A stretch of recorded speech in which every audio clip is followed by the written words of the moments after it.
تو پھر پبلک کے سامنے سارا معاملہ کھل جائے گا، جیسے قاضی فائز عیسیٰ صاحب کا کھل گیا تھا۔ تو عمران خان صاحب نے یہ ٹھیک بات کی ہے کہ سپریم کورٹ آف پاکستان ضرور جانا چاہیے۔ اب جناب 3 آپشن ہو سکتی ہیں کہ گولی کس نے چلائی۔ سوال تو یہ پیدا ہوتا ہے کہ گولی کیوں چلائی؟ یہ سوال سارے پوچھ رہے ہیں، اور یہ سوال نے حکومت کی نیندیں حرام کر دی ہیں۔ کسی کو سمجھ نہیں آ رہی کہ اس کا جواب کیا دینا ہے، گولی کیوں چلائی۔ اب جو ہے وہ ایک اور چیز جو ہے کہ گولی کس نے چلائی، اس کے بارے میں پاکستان تحریک انصاف کی جو باہر قیادت ہے وہ بڑی محتاط ہے۔ وہ یہ کہتے ہیں جی گولی غلط چلی، چلنی نہیں چاہیے تھی، کس نے چلائی اس کے لیے انکوائری کی جائے، اور انکوائری کمیشن بنا کے اس کے اندر جو ہے تحقیقات کر لی جائیں۔ یاسمین راشد صاحبہ نے چیف جسٹس آف پاکستان کو ایک لیٹر لکھا ہے جیل سے، اور اس میں انہوں نے یہ کہا ہے چیف جسٹس کو کہ جوڈیشل انکوائری اس سارے معاملے کی کروائی جائے۔ یعنی ڈان نیوز کے مطابق جیل میں جو خط لکھا یاسمین راشد صاحبہ نے، انہوں نے کہا کہ 26 نومبر کو پاکستان میں بنیادی انسانی حقوق کی خلاف ورزی کی گئی، اسلام آباد میں پاکستان کے مستقبل کی نسل کا قتل عام کیا گیا، بطور ماں اس سانے پر ان کا دل ٹوٹ گیا ہے۔ میں نے آپ کو بتایا تھا نا، میرے سے بات کرتے ہوئے وہ رو پڑی تھی، انہوں نے کہا میں نے کبھی زندگی میں اتنی بے بسی محسوس نہیں کی، میرے بچے شہید ہو گئے اور میں باہر نہیں ہوں، میں باہر ہوتی میں ان کے لیے آواز اٹھاتی، میں ان کے لیے کچھ کر پاتی، مجھے بہت دکھ ہے اس بات کا، یہ انہوں نے مجھے کہا تھا۔ ان کا کہنا تھا کہ اپنی 74 سالہ زندگی میں آج تک کبھی خود کو اتنا بے یار و مددگار نہیں پایا۔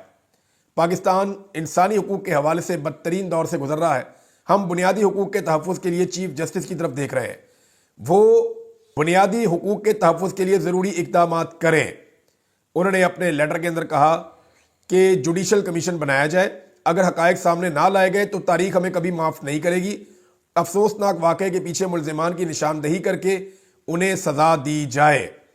یہ جناب یاسمین راشد صاحبہ کا مطالبہ ہے۔ عمران خان صاحب نے بھی ایک ایسا ہی مطالبہ کیا ہے۔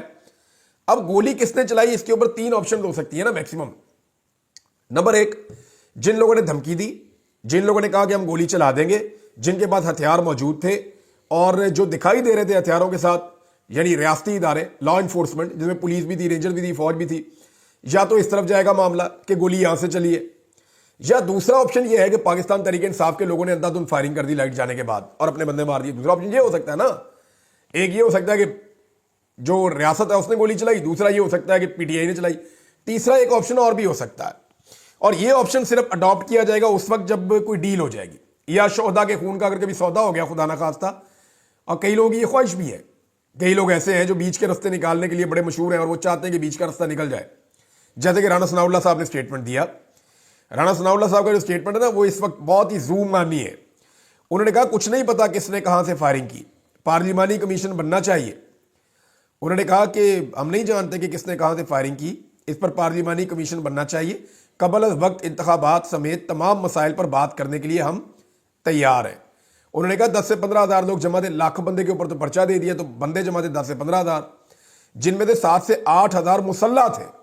اتنی بندوقیں تھی، کسی میڈیا کو نظر نہیں آئی، نہ انٹرنیشنل میڈیا کو، نہ لوکل میڈیا کو، نہ آپ کے میڈیا کو۔ ایک فوٹو لگائی ہے آپ کی انفارمیشن منسٹر نے، پنجاب والی نے، اور وہ فوٹو بھی اٹھا کے پرانی لگا دی ہے، اور جو پولیس نے دکھائی ہے وہ بھی بہت پرانی دکھا دی ہے۔ یعنی ہتھیار بھی بہت پرانی فوٹوز آپ دکھا رہے ہیں۔ پی ٹی آئی کے ساتھ تو ہتھیار آئے ہی نہیں تھے، انہوں نے تو سختی سے منع کیا ہوا تھا۔ وہ یہ کہہ رہے ہیں کہ کچھ پتہ نہیں کس نے کہاں سے فائرنگ کی، ڈی چوک پر جو کچھ ہوا حکومت اس کی صاف شفاف انکوائری کروانا چاہتی تھی۔ اب تحریک انصاف اپنے جھوٹے پروپیگنڈے کو تسلیم کرے تاکہ پارلیمانی کمیشن شفاف تحقیقات کر سکے۔ دیکھیں وہ یہ کر رہے ہیں کہ جوڈیشل کمیشن نہیں بننے دے رہے، جوڈیشل انکوائری نہیں ہونے دے رہے۔ ان کی کوشش یہ ہے کہ پارلیمانی کمیٹی بنا کے تو اس کو نبیڑ دیں معاملے کو، اور پی ٹی آئی کو اس کے اوپر منا لیں۔ لیکن حقیقتاً اس کے اوپر نہ صرف انکوائری ہونی چاہیے بلکہ اس کے اوپر مقدمات درج کر کے یہ معاملہ آگے کی طرف بڑھنا چاہیے، اور پاکستان تحریک انصاف کو وہ تمام چیزیں کرنی چاہیے جو میں نے پچھلے ویلاگ میں آپ کو کہی تھی۔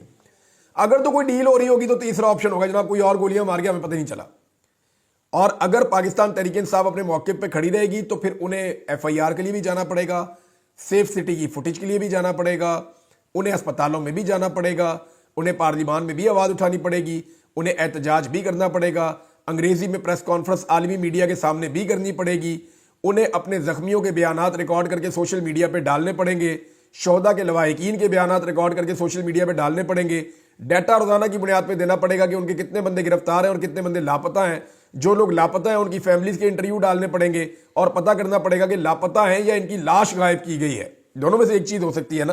تو پاکستان تحریک انصاف کا یہ ایلیگیشن ہے جو ہمارے لاپتہ لوگ ہیں، ہمیں آئیڈیا نہیں ہے کہ وہ کہاں ہیں، کیا وہ مارے گئے ہیں یا وہ غائب کر دیے گئے ہیں، اس کے بارے میں ہم نہیں جانتے، تو یہ پاکستان تحریک انصاف کا موقف ہوگا.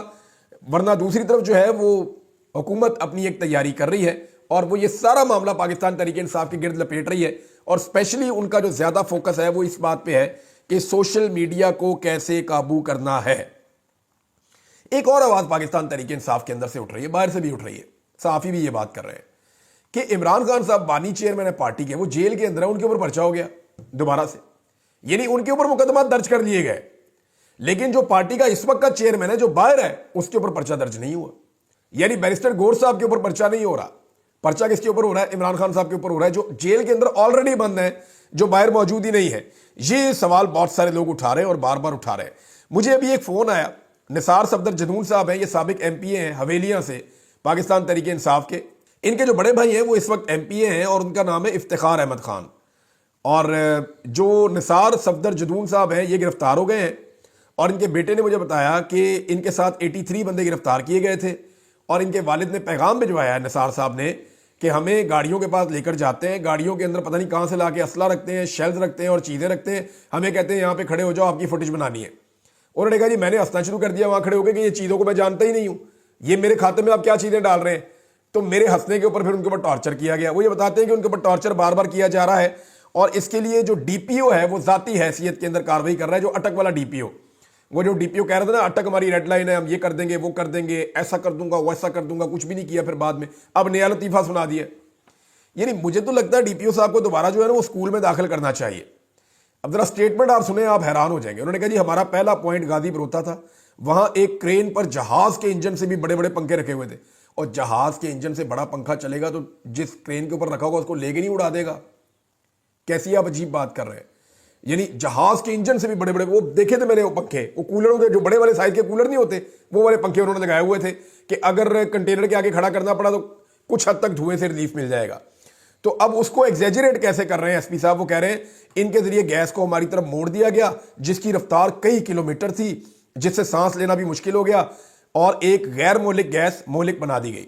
معاملہ یہ ہے کہ یہی آنسو گیس آپ لوگوں کو مارتے ہیں. جب یہ مڑ کے قدرتی ہوا چل جائے یا کوئی پنکھا چل جائے, یہ تھوڑی سی آپ کی طرف آ جائے تو آپ کو اتنی تکلیف ہوتی ہے. وہ کہہ رہے, وہ اب ریزنز دے رہے ہیں کہ ہم کیوں مقابلہ نہیں کر پائے. یہ نہیں کچھ پنکھے تھے جن کی وجہ سے ہم مقابلہ نہیں کر پائے. عجیب و غریب قسم کی باتیں کرتے ہیں جو لاجک پہ پورا نہیں اترتی. ممکن ہی نہیں ہے. یہ اس طرح کے پنکھے پاکستان کے ایسی چیز ایجاد کر دی ہے کہ کئی کلومیٹروں تک ہوائیں چل رہی ہیں اور پوری کی پوری آنسو گیس واپس جا رہی ہے. یہ پوری دنیا کے اندر ایسی کوئی چیز ایجاد نہیں ہوئی اور پاکستان میں ہو گئی ہے.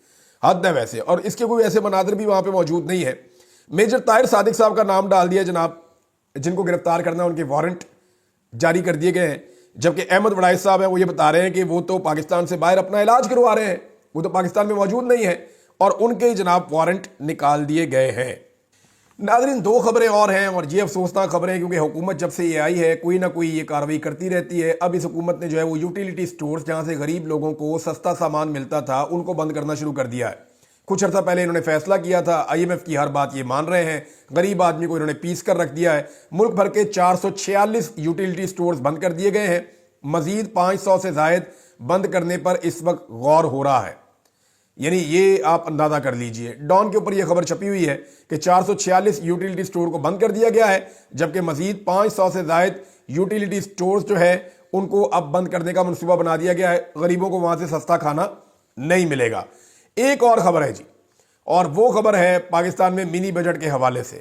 حکومت کی ناکامی اور نااہلی کا سب سے بڑا ثبوت میں آپ کے سامنے رکھنے لگا ہوں.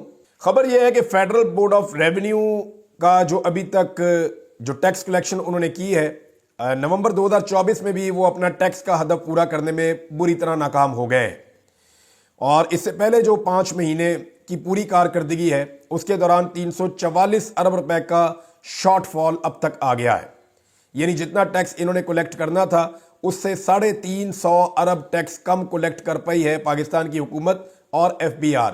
بار بار ایف بی آر کے اندر تبدیلیاں کرتے ہیں, کبھی یہ کرتے ہیں کبھی وہ کرتے ہیں, لیکن کوئی فائدہ نہیں ہو رہا. اور کیونکہ لوگوں کے اندر ٹرسٹ ہی نہیں ہے نا, لوگ اس حکومت کے اوپر بلیو ہی نہیں کر رہے. ایڈوانس ٹیکسز لینے کے باوجود 344 ارب روپے کا یہاں پہ شارٹ فال ہے, اور یہ شارٹ فال کور نہیں ہوتا تو ممکن ہے کہ آئی ایم ایف دباؤ ڈالے گا کہ آپ ایک منی بجٹ کی طرف جائیں.